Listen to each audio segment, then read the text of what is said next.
पंचम भाव मजबूत हो, लग्नेश पंचम भाव में हो और पंचमेश खुद भी अपनी राशि में कहीं ना कहीं चला जाए तो स्थितियां बहुत अच्छी होती है और कई मायनों में आपका फेवर करती है वह स्थितियां। हाँ, आपको आज लगे कि हाँ ऐसा नहीं है, लेकिन थोड़ा सा समय को आगे बढ़ने दें और पीछे मुड़ के देखेंगे, पीछे नजर दौड़ाएंगे तो आपको समझ में आएगा कि हाँ परिवर्तन तो आया था। बात धनु राशि की कर रहे हैं और पंचमेश और पंचम भाव की क्यों की बात समझेंगे, वीडियो में देखेंगे कि ग्रह कहां पे बैठे और कहां बैठ के कौन सा प्रभाव लाएंगे, साथ में तारीखें भी होगी। धनु राशि, धनु राशि में कौन सा ग्रह है? कोई ग्रह नहीं है, धनु राशि फ्री है, लेकिन पंचम दृष्टि जरूर लग्नेश की खुद ही के धनु राशि पे आ रही है।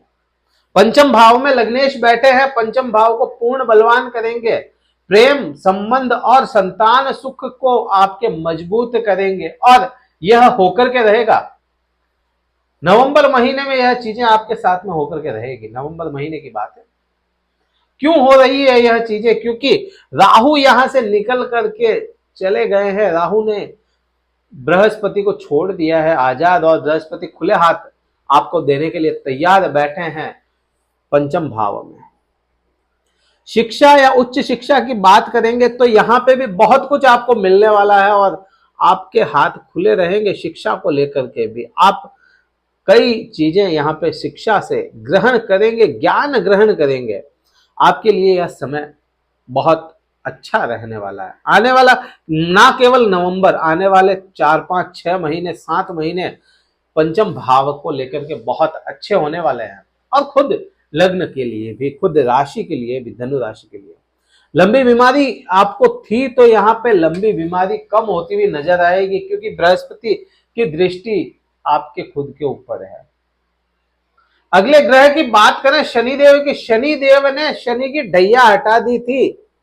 बिल्कुल शनिदेव की ढैया हट गई, लेकिन जो शनिदेव वक्र अवस्था में थे और वक्री अवस्था से आपके कुछ हद तक आपके द्वितीय भाव पर असर ला रहे थे, वह भी हट जाएगा। वह भी पूर्ण रूप से हट जाएगा और शनिदेव मार्गी हो जाएंगे। मार्गी आपके तृतीय भाव में होंगे और तृतीय भाव वैसे ही पराक्रम का माना गया और सत्यता से निखर के निकले हैं। धनु राशि वाले जातक पूर्ण 7.5 छोड़ चुकी है, तो यहां आपको पराक्रम में बढ़ोतरी देखने को मिलेगी। भाइयों का संबंध शनिदेव कुछ हद तक अच्छा करवाने की कोशिशें करेंगे। सत्यता कहेंगे बहुत ज्यादा भाइयों में, तो भी उनको पसंद शायद ना आए। अब बात करते हैं चतुर्थ भाव की। चतुर्थ भाव में राहु ग्रह आए हैं और बिल्कुल ताजा तरोताजा आए हैं, छोड़ करके बृहस्पति का साथ। यहां खुद जो बृहस्पति हैं वह तो आजाद हो गए, लेकिन राहु कमजोर अवस्था में है, चतुर्थ भाव में आए हैं। चतुर्थ भाव का राहु माना जाता है बहुत ज्यादा आपके साथ में कुछ करता है। कुछ क्या होगा ना, तो बिल्कुल आपको ये है ना, चतुर्थ राहु जो है बिल्कुल या तो डाउन डाल देगा या बहुत ऊपर तक उठा देगा। चतुर्थ भाव का राहु चतुर्थ भाव में माता की कसम खा करके काम करता है कि हाँ मुझे मेरी माता की कसम, ये काम मैं करके रहूंगा। आप बस चतुर्थ भाव को, राहु को अच्छा करना चाहते हैं, माँ दुर्गा की आराधना में लग जाएं अभी से। अभी बिल्कुल परिवर्तन होकर के आए ही है, तो आपके लिए समय उत्तम रहेगा। चतुर्थ भाव सुखों में बढ़ोतरी चाहते हैं तो माँ दुर्गा की आराधना में लग जाएं धनु राशि वाले जातक, आपके लिए यह अच्छा समय बीत जाएगा। अब बात करते हैं शुक्र और केतु की। शुक्र आपके नवम भाव भाग्य भाव से निकलेंगे। भाग्य भाव से निकल करके आपके कर्म क्षेत्र में जा रहे हैं। यहां पे शुक्र निम्न के हो जाएंगे और केतु भी यहीं पे है। केतु यहां पे आपको देखिए केतु और राहु का दोनों का कॉम्बिनेशन ही ऐसा होता है 4 और 10 का, कि या तो बिल्कुल डाउन या बहुत ऊपर। अगर धर्म से जोड़ लेते हैं आप इस समय को, इस आने वाले 1.5 साल को, तो आपको कर्म को लेकर के किसी भी तरह की परेशानियां देखने को नहीं मिलेगी, वरना कर्म आपका दूषित होता चला जाएगा। कर्म में मन ना लगे, धर्म से जोड़ें कर्म को। तो आपका काफी कुछ हद तक यहाँ पे केतु रिजल्ट अच्छा देगा।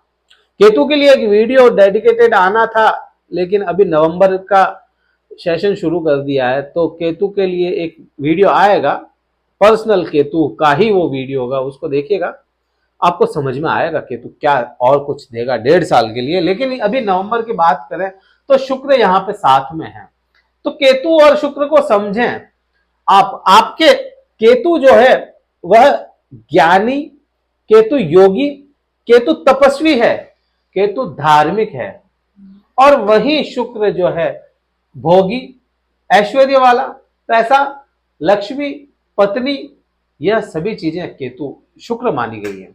और इन सब दोनों चीजों का कॉम्बिनेशन है ना, किसी भी योगी के लिए अच्छा नहीं है। तो यहां आप देखेंगे कि कर्म क्षेत्र को दूषित कुछ हद तक करेगा।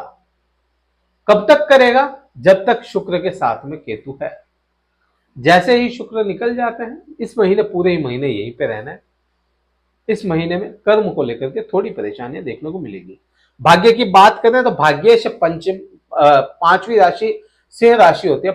5वीं राशि सिंह राशि और सूर्य इसके स्वामी होता है। सूर्य खुद निम्न अवस्था में बैठे हैं, अभी निम्न अवस्था में है, और 17 तारीख तक निम्न अवस्था में यहीं पर आपके रहने वाले हैं लाभ भाव में। आपने देखा होगा पिछले 1 महीने में लगभग आपका लाभ, वैसे तो लाभ टूटा पड़ा ही था, वैसे तो टूटा ही पड़ा था इतने 1.5 साल से ही, क्योंकि वहां पे केतु बैठे थे। लेकिन 1 महीने से विशेष हो गया होगा कि जो चीज का लाभ मिलना चाहिए वो नहीं मिल पा रहा आपको।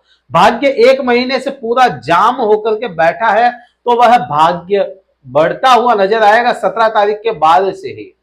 17 तारीख के बाद से आपको भाग्य का साथ मिलेगा और लाभ भी आपको मिलता हुआ नजर आएगा। वही बात करते हैं आपके सप्तमेश और कर्मेश बुध ग्रह की।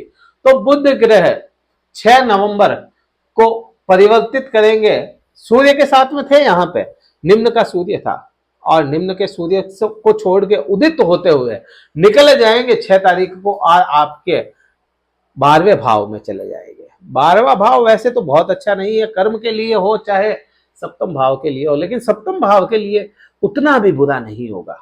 पति पत्नी के सामंजस्य बिठाएगा यहां से, और उसका रास्ता आपका कमरा होगा, आपका बेडरूम होगा, वहां से आपका संबंध ठीक करेगा।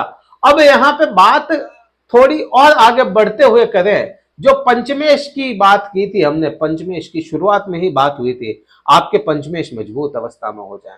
आपके पंचमेश जो होते हैं वह मंगल होते हैं, और 16 तारीख को मंगल परिवर्तित कर जाएंगे खुद ही की राशि में, खुद की राशि में जाएंगे आपके 8वीं राशि में, आपके द्वादश भाव में। तो यहाँ पे आपको पूर्ण रूप से किसी भी प्रकार के झूठे कोर्ट केस वगैरह में उलझे पड़े थे, यहां आप किसी भी प्रकार से विदेश की यात्रा करना चाहते हैं, किसी भी प्रकार से कह रहे हैं यहाँ पे, जरूरी नहीं है शिक्षा के लिए, ज्ञान के लिए, पैसों के लिए, कोई भी काम हो, विदेश की यात्रा करना चाहते हैं तो वीजा लगने के योग बनते हैं। लंबी दूरी की यात्राएं आपको यहाँ पे करवाएंगे।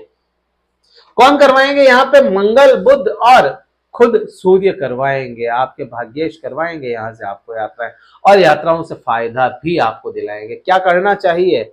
वैसे देखा जाए कर्म क्षेत्र को छोड़ करके काफी कुछ अच्छा है यहाँ पे आपके लिए, काफी कुछ परिस्थितियां आपके फेवर में बनी हुई है। अब अगर देखें आप क्या करें, उसकी बात पे ही चले हैं। क्या करें कि आपके लिए बहुत कुछ अच्छा हो जाए? बृहस्पति अगर कमजोर हैं तो बृहस्पति के बीज मंत्र का जाप करें। गंगा जल से स्नान करना ना भूलें, रोज गंगा जल आप स्नान के पानी में मिला करके स्नान करें। जो लोग शावर से करते हैं तो डायरेक्ट सिर पे थोड़ा गंगा जल डाल लें, काफी कुछ अच्छा आपको रिजल्ट मिलता हुआ नजर आएगा। वीडियो कहीं अच्छा लगा हो लाइक शेयर कीजिएगा, सब्सक्राइब कीजिएगा। हमसे कुंडली विश्लेषण के लिए कार्यालय के नंबर डिस्क्रिप्शन में दिए हुए हैं, केवल व्हाट्सएप मैसेज करें, शुल्क पता करके स्लॉट बुक करवा सकते हैं, डायरेक्ट बात करेंगे हम। इस वीडियो में इतना ही था। जय हिंद, वंदे मातरम, भारत माता की जय।